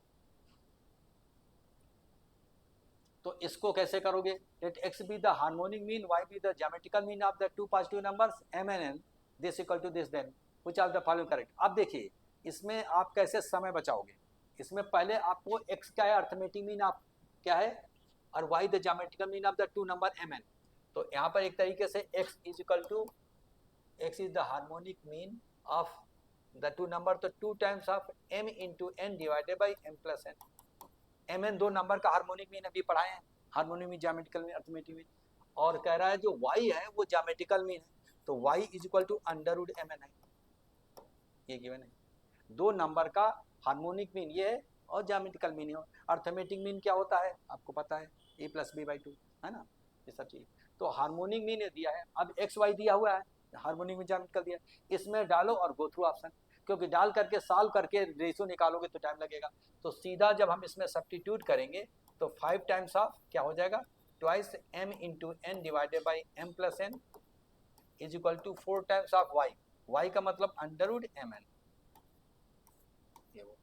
अब सबसे जब हम सब्स्टिट्यूट करते हैं, चेक करते हैं, तो सबसे पहले सिंपल ऑप्शन लेते हैं, पहले सिंपल फिर उससे आपका टफ। तो सबसे सिंपल हमको अगर देखना है तो हमें लग रहा है ये लग रहा है n इक्वल टू 2m, अगर देखो अगर ये सेटिस्फाई कर रहा तो आंसर हो जाएगा, जो भी करेगा। तो सबसे simple n equal to 2m डालें, n की जगह 2m डालोगे तो यहाँ पर आपका 4m स्क्वायर, तो 20m square divided by 3m, mm cancel का हो गया 20m, यहाँ पर आंसर आ गया 20m बाई 3 आएगा। और इधर आप डालोगे तो आपका इधर n इक्वल टू 2m डाला तो 2m स्क्वायर, तो अंडर रूट 4 रूट 2 यहाँ पर m आएगा, तो मैच नहीं किया, ये नहीं मैच किया। आप इसको चेक करके देख लो, वर्बल आपको चेक करना है, हमने चेक कर लिया, n की जगह पर 2m डाला, इसकी जगह पर आपको 2m डालोगे, n की जगह पर n इक्वल टू 2m, तो यहाँ पर हो जाएगा 5 इंटू 2 का हो जाएगा 4m स्क्वायर और डिवाइडेड बाई 3m, है ना, एक एक कैंसिल हो जाएगा, तो 20/3 आया। और यहीं पर डालोगे इक्वल टू 4 डालोगे, तो यहाँ पर n की जगह पर डालोगे 2m, तो आ जाएगा अंडर रूट 2 और m आ जाएगा, तो that is not equal to this, साफ साफ जाएगा, नहीं मैच किया। अब इसके बाद अगला सिंपल वाला हम लोग क्या करेंगे, अगला सिंपल वाला क्या करते हैं, m इक्वल टू 4n, दूसरा चौथा वाला डालते हैं m इक्वल टू 4n, तो इसको हम लोग क्या करते हैं, m इक्वल टू 4n के लिए इसको मिटा देते हैं, यहाँ पर फिर से लिख देते हैं, यहाँ पर जो 5 टाइम्स ऑफ x का मतलब हो जाएगा twice mn divided by m plus n, और it is equal to 4 times of y का मतलब under root m into n। अब इसको चेक करते हैं, m की जगह पर 4n डालोगे, तो 4n डालोगे तो यहाँ पर हो जाएगा 8n स्क्वायर, तो 40 यहाँ पर n स्क्वायर और डिवाइडेड बाई यहाँ पर आपका 5n, तो यहाँ पर 8 आ रहा है, 8n आ रहा है ना, 8n आ रहा है। उधर डालोगे m की जगह पर 4n डालोगे तो 4 के स्क्वायर रूट 2 इंटू 8, ये भी आ रहा, तो this is going to match it. जैसे m की वैल्यू 4n डाल रहे हो, जहाँ पर आपको m दिख रहा है वहाँ पर m की जगह पर आप 4n डाल दो, यहाँ पे 4n डाल दो, यहाँ पर 4n डालो, तो यहाँ पर देखोगे यहाँ पर 8n स्क्वायर इंटू 5 होगा 40n square divided by 5n हो जाएगा, तो यहाँ पर हो जाएगा 40/5 8, और यहाँ पर n आया। और यही जब यहाँ पर m की वैल्यू की जगह पर आप 4n डालोगे तो 4 का स्क्वायर रूट 2 हो जाएगा, तो 8 और n स्क्वायर कैन, तो 8n, तो ये मैच कर रहा है। तो सबसे पहले ये सिंपल लगा हमको, इसको मैच कराया, नहीं मैच किया, फिर ये किया मैच कर गया, तो बाकी टेस्ट करने की जरूरत नहीं, बाकी अगर नहीं मिलता तो फिर अगला मैच कराते। तो हमें क्या करना है, पूरा क्वेश्चन कंप्लीट नहीं करना है, जो रिक्वायरमेंट है कि x जो है यहाँ पर 2 mn का हार्मोनिक मीन है तो twice into mn divided plus n होता ही है। ज्योमेट्रिकल मीन तो ये होता है ना। अर्थमेटिक में होता है sum of the 2 divided by 2 होता है, पता है, सब चीज बढ़ा चुका हूँ पहले भी। जैसे इसमें हम x और y की वैल्यू सब्स्टिट्यूट करके सॉल्व करने के बजाय better you go through option, simple option से शुरू करो और कोई ना कोई मैच कर जाएगा, दैट विल बी आंसर। तो हम लोग मूव करते हैं नेक्स्ट क्वेश्चन में। यहाँ पर देखिएगा कह रहा कि X Y Z are in GP then which of the following is are oblique correct. ठीक है, तो अब इसमें से अगर ये जीपी में है तो जीपी में है तो 3 से मल्टीप्लाई करोगे तो भी जीपी में रहेंगे। पता है जीपी के किसी भी टर्म किसी कांस्टेंट से जीपी वाली टर्म को मल्टीप्लाई करो या डिवाइड करो तो जीपी रहते हैं, और फिर लाग रहे तो एपी हो जाते थे, तो बिल्कुल सही है ना। एक्स वाई जेड जीपी तो 3x 3y 3z are also in GP, log of these of the terms which are GP form AP, तो बिल्कुल सही है। अब इसमें से जीपी में का हम यहाँ पर दिस अन्य, अच्छा log x log y ये एपी में अगर हम कुछ भी जोड़ते हैं तो ये आपका एचपी में नहीं आता है, क्योंकि एचपी में होते हैं कि एपी का रेसिप्रोकल होगा। जैसे यहाँ पर X Y Z are in GP तो उनके log लिया तो log ये एपी में है, तो एपी में जब कोई कांस्टेंट क्वांटिटी जोड़ते हैं एक्स वाई जेड जोड़ देते हैं मान लो तो एपी में रहते हैं। एपी में कोई भी कांस्टेंट क्वांटिटी जोड़ो तो एपी रहेगा, रेसिप्रोकल तो एचपी होता है, तो this will be wrong, only one is correct, this will B answer. ये भी प्रॉपर्टी पर बेस्ड है, पेन की यूज करने की जरूरत नहीं, प्रॉपर्टी सब पढ़े होंगे। जीपी में मल्टीप्लाई करो रिमेन जीपी, लॉग लोगे एपी, और इसमें क्या है जीपी में ले लिया तो लॉग एपी में हो गए, एपी में एक्स वाई जेड कांस्टेंट कुछ भी जोड़ दिया तो एपी के एपी में रहेंगे, तो दैट्स वाई यहाँ पे एचपी में तो होगा नहीं, तो इसलिए पहला answer only first will be correct. Let us move to the next question. Next question क्या कह रहा है, यहाँ पर दिखेगा इफ p इक्वल टू 111 कितने बार n डिजिट है। अच्छा, then what is the value of 9p square plus p। अब क्या करोगे, दिमाग यूज करना है, वर्बल कर देना है। जैसे हम यहाँ पर n की वैल्यू 1 लिया, एक डिजिट लिया तो केवल 1 आएगा, ठीक है, 1 आया, इसमें डालोगे तो 9 इंटू 1 स्क्वायर प्लस 1 10 हुआ, तो यहाँ पर डालोगे तो यहाँ पर p की वैल्यू 1 आई और n की वैल्यू 1 डाला 10, this is answer, correct answer मिल गया। अब और वेरीफाई करना है तो n की वैल्यू अब क्या करेंगे 2 ले लें, देखो समझाने के लिए देता हूँ।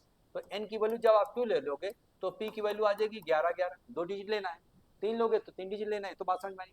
तो कह रहा है इसकी वैल्यू, तो आप देखिएगा 9 इंटू 11 स्क्वायर और प्लस क्या हो जाएगा, p की वैल्यू मैंने 11 लिया है ना, क्योंकि 2 डिजिट लिया तो 2 डिजिट लेना, तो p की वैल्यू 11 होगी, उसमें टर्म की वैल्यू निकालना है, तो ये आ गई। अब आप इसमें आप कॉमन लेते हो, किसमें कॉमन लेते हो, इसमें आप अगर हम 11 ही कॉमन ले लेते हैं तो 99 और प्लस 1 यानी कुल मिला के हो जाएगा 1100 हो जाएगा। अब देखो यही वैल्यू कौन 1100 देगा, जैसे n की वैल्यू यहाँ पर 2 डालोगे तो 100 इंटू p की वैल्यू 1100 ही देगा, बाकी में डालोगे नहीं, तो कितना आसान हो गया। आपको n की वैल्यू 1 लेकर के करोगे तो और ज़्यादा आसान है, इससे पहले ही मैच कर गया है ना। दूसरा भी चेक कर लेना, कभी कभी एक से ज़्यादा ऑप्शन भी मैच कर जाता है, तो आप अगर n इक्वल टू 1 पर ये भी मैच कर रहा है, जैसे ये तो यहाँ पर इक्वल टू 1 पर क्या हुआ, p की वैल्यू 1 10 दिया, तो यहाँ p की वैल्यू 10 है तो 20 दे रहा है, इसमें n का पावर दिस p माइनस 1, तो यहाँ पर इसमें 9 दे रहा है, इसमें तो 11 दे रहा है, तो n इक्वल टू 1 डालने पर ये ज़्यादा इजी हो गया, पहले मैच कर गया। n इक्वल टू 1 हमने लिया तो p की वैल्यू क्या हो गई, p की वैल्यू 1 डिजिट 1 हो गई, इसमें डाला तो ये 10 देगा, 9 1 स्क्वायर और प्लस 1 इक्वल टू 10, और यही इसमें वैल्यू डालोगे n की वैल्यू 1 यानी 10 की पावर 1 इंटू p 1 तो 10 ही हुआ, तो वहाँ भी 10 आ रहा है, 10 आ रहा है, बाकी 10 नहीं दे रहा, बाकी कम या ज़्यादा दे रहा है, ठीक है। तो आपको 2 डालने की जरूरत नहीं है, जैसे हम समझा दिए कि 2 का मतलब यहाँ 2 डिजिट, 3 का मतलब 3 डिजिट, ऐसे लेकर के p भी फिक्स हो गया, n भी फिक्स हो गया, वैल्यू डालो, जो वैल्यू वो दे वही आप वैल्यू ऑप्शन में डाल करके देखो कौन वैल्यू मैच कर रही है। तो वर्बल करना है, बिना पेन के यूज करके प्रैक्टिस करना है, ठीक है। Let us move to the next question. अब यहाँ पर क्या है कि दिस आर इन HP, तो इनका रेसिप्रोकल करेंगे तो AP में हो जाएंगे, है ना, which of the following is correct, ABC in AP, तो इनका रेसिप्रोकल ABC, तो आप इसको क्या करोगे 1 2 3 4 ले लेते हैं, ABC इन AP, ABC को ले लिया 1 2 3 4, तो आप B प्लस C करोगे तो आपका हो जाएगा 1 प्लस 2 प्लस 3 तो 5, और प्लस C प्लस A करोगे 4, और प्लस A प्लस B करोगे 3, तो 5 4 3, स्वाभाविक है आपका। अगर ABC AP में तो B plus C plus A और A plus B will also be in AP, उनका रेसिप्रोकल HP तो सही होगा।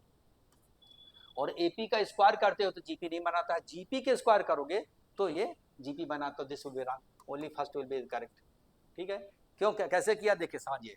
अगर इसको कोई AP ले लेते 1 2 3, इसको मैंने A ले लिया, B ले लिया, C ले लिया, तो आप B प्लस C करोगे, B प्लस C का मतलब हो जाएगा, B प्लस C का मतलब हो गया, पहले लिख लें B प्लस C और C प्लस A और A प्लस B, ये किया तो देखो B प्लस C क्या हुआ 5, B plus C 5, C plus A लिया 4 और A प्लस B लिया 3। तो अगर ये ABC AP में है, AP मैंने 1 2 3 लिया, equal to 1, B equal to 2, equal AP में है, तो जब B plus C C plus A निकाला तो 5 4 3 AB AP में, कॉमन डिफरेंस -1 AP में। अब AP का रेसिप्रोकल करोगे, इनका रेसिप्रोकल करोगे तो HP में होंगे। तो आपको क्या है, उल्टा शुरू करना है। अगर HP में है तो पहले हम पहला ऑप्शन उठाया है, मान लें AP लिया, AP मैंने ये टर्म पूछा जा रहा है, इस टर्म निकाला तो पता लगा, अगर ये सिंपल ले लिया AP में 1 2 3 और तो यहाँ पर B प्लस C किया और C प्लस A किया और A प्लस B किया, तो ये भी AP में बने और ये इनकी वैल्यू AP में, अब उनका रेसिप्रोकल कर रहे हो तो AP का रेसिप्रोकल HP में होता, फुलफिल हो गया। अब ये तो पता कि यार B plus C plus A AP में है, तो AP का जब पावर रेज करते हो कोई तो GP नहीं बनता है, ठीक है। AP का पावर, GP का पावर रेज करने पे GP रहता है, AP का पावर रेज करने पर कुछ AP GP HP नहीं होता है, तो only first will be correct answer. तो ये भी प्रॉपर्टी पर बेस्ड था, सिंपल एग्जांपल लेकर के चेक करके हम लोग जवाब दे दिए।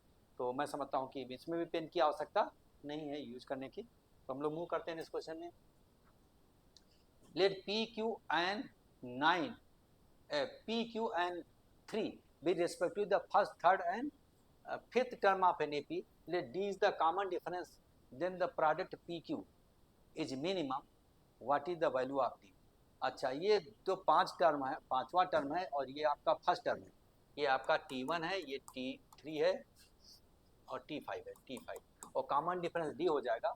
अच्छा, ये जो P इंटू Q पूछा जा रहा है, तो PQ का मतलब हो गया एक तरीके से T3 T1 into T3, T1 into T3, T1 into और T5 ये 5 है, तो इसमें 2 घटाओगे तो यह तीसरा आ जाएगा, फिर 2 और घटाओगे तो आ जाएगा, तो T1 का हो जाएगा A माइनस 4D हो जाए A माइनस 3D, क्योंकि ये जो आपका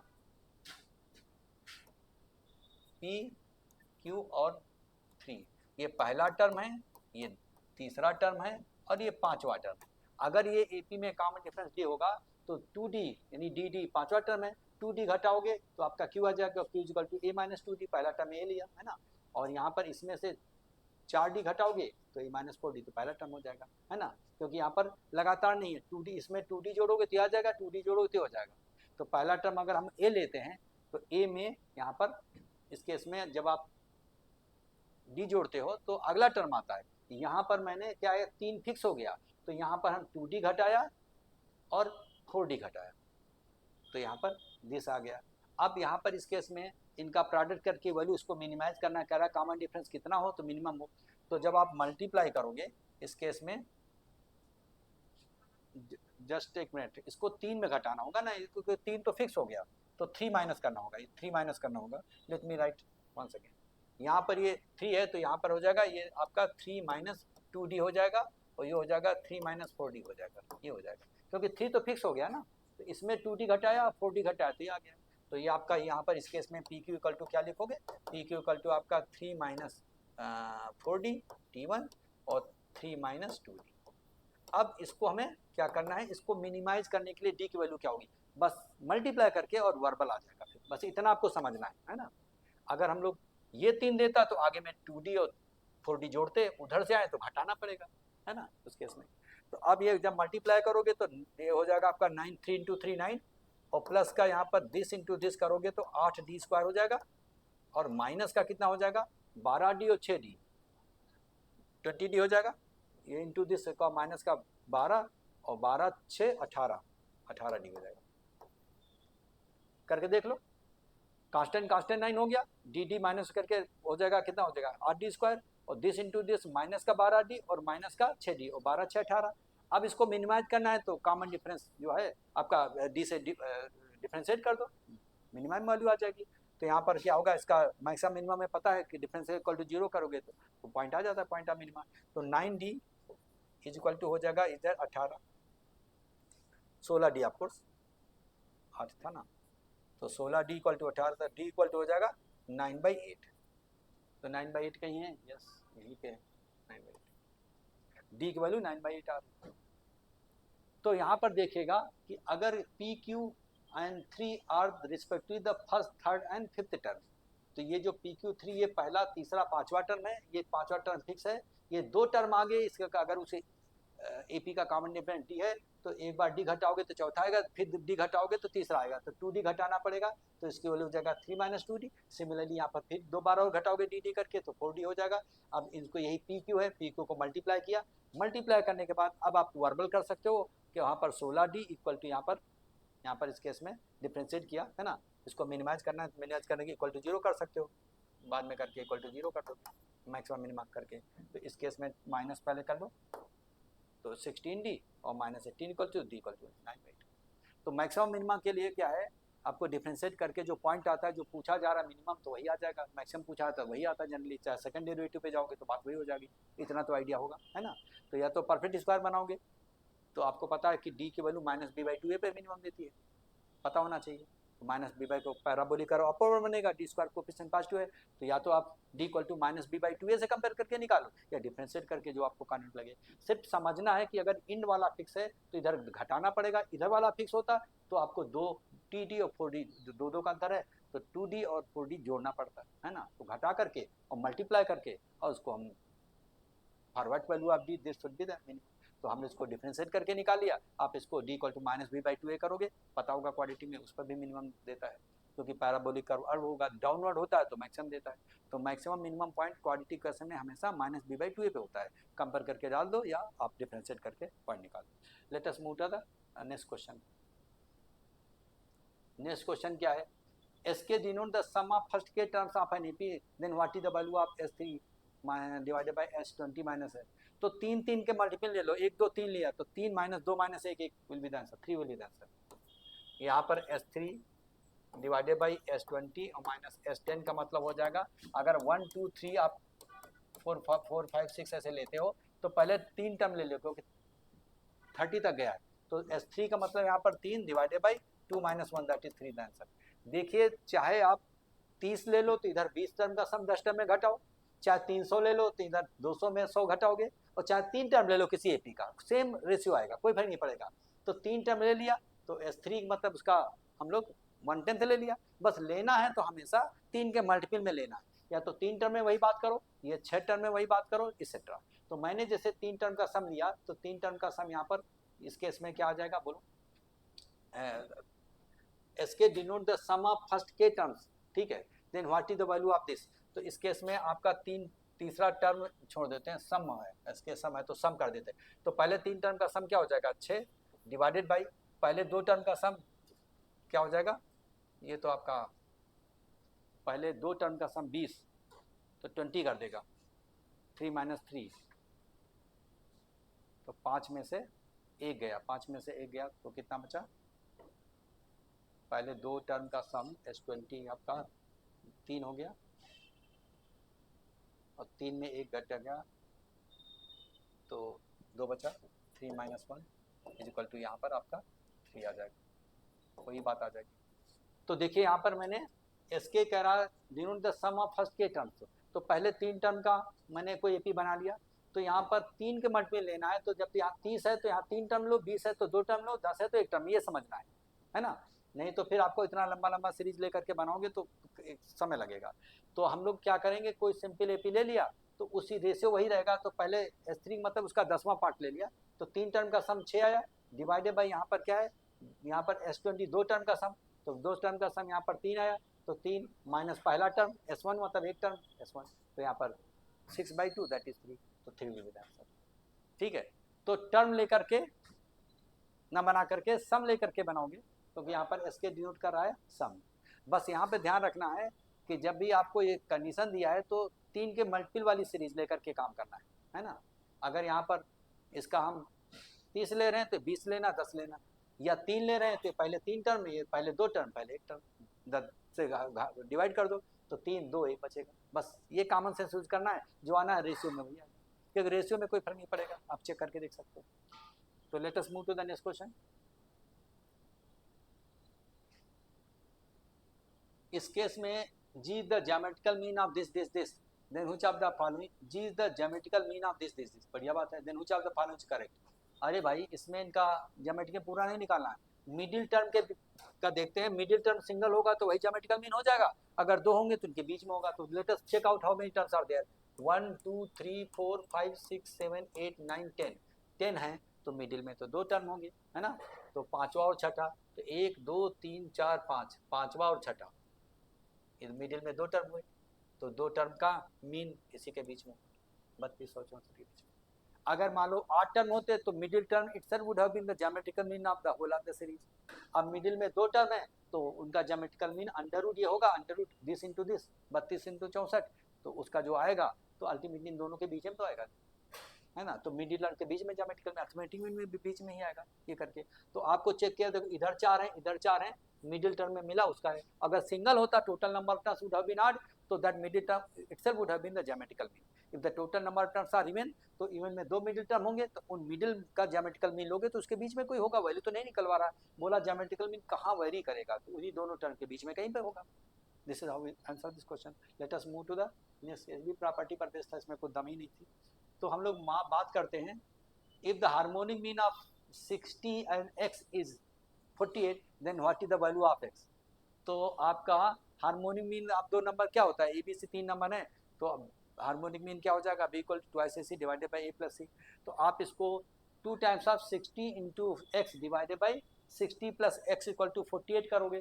तो बेटर रहेगा ऑप्शन के थ्रू जाओ, कौन सा ऑप्शन लेंगे कि 2 टाइम्स 60 इंटू दैट, तो हमारी समझ से 40 ले तो आपका 48 हो जाएगा, डिवाइडेड बाई 60 प्लस 40 100 हो जाएगा, तो 48 आ जाएगा। तो this will be the answer. Verbal आप कर सकते हो। देखो आपको यहाँ पर 60, ठीक है, 2 times of 60 into X divide twice A C divided by A plus C, तो आपका 60 और प्लस एक्स इक्वल टू यहाँ पर 48 होना चाहिए। ये ज्योमेट्रिकल हार्मोनिक मीन दिया है ना। हार्मोनिक मीन आपको पता है, अगर A B C H P में होते हैं, पढ़ा चुका हूँ, आज भी यूज किया हूँ, एच पी में होते हैं, तो बी वाला harmonic mean twice A C divided by A plus. तो दो नंबर में एक 60 और एक एक्स है, उनका harmonic mean 2 times of the product divided by sum is equal to 48 दिया है। तो मेरा कहने का मतलब है कि जैसे अब आप ऑप्शन के थ्रू जाओगे, 40 डालो 100 हो जाएगा, 40 इंटू यहाँ पर क्या हो जाएगा 60 इंटू 2 करोगे तो आपको 100 से डिवाइड करोगे तो 48 आ जाएगा, है ना। इस केस में 4 इंटू 6 24, 24 2 इंटू 2 48, 48, और यहाँ पर 0 0 कैंसिल हो 48 होगा। तो either you solve for X और you can go through option. तो I will advise you to go through option. ये तो आपको पता होगा, एचपी में होता है तो क्या होता है, जीपी में होता है ज्योमेट्रिकल मीन होता है, अंडर रूट एसी होता है, और एपी में होता है क्या होता है। तो जो आपको पता है, एक नंबर ये है और एक नंबर ये है, तो 2 times of the product the 2 number divide sum of the 2 number is equal to 48 होना चाहिए। तो ऑप्शन को उठाओ, देखो किनका प्रोडक्ट यहाँ पर 48 से ऊपर आ जाएगा, जब 40 डालो 48 से डिवाइडेड बाय 100 तो 48 होगा। तो इधर यू सॉल्व और यू गो थ्रू ऑप्शन। तो कहने का मेरा मतलब है कि आप इसको कैसे डील कर रहे हो। बेसिकली क्या है कि बहुत सारा स्टूडेंट क्या होता है, उठाता है क्वेश्चन को सॉल्व करने पर आ जाता है, इसको क्रॉस मल्टीप्लाई करते हैं। अरे हमारा जब काम ऑप्शन के थ्रू हो जा रहा है, गिने चुने तो ऑप्शन होते हैं, है ना। तो उन चार में ही कोई ना कोई वैल्यू सेटिस्फाई करना ही पड़ेगा।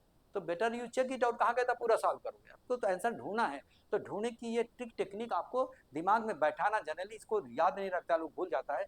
तो मैं समझता हूँ कि इसी टाइप का और भी क्वेश्चन प्रैक्टिस कराते रहेंगे। आज के लिए इतना ही रखते हैं, है ना। अगले चैप्टर में, अगले क्लास में नया चैप्टर के साथ फिर मिलते हैं, और फिर आपको देखेंगे कैसे 90% क्वेश्चन कैसे वर्बली होते हैं।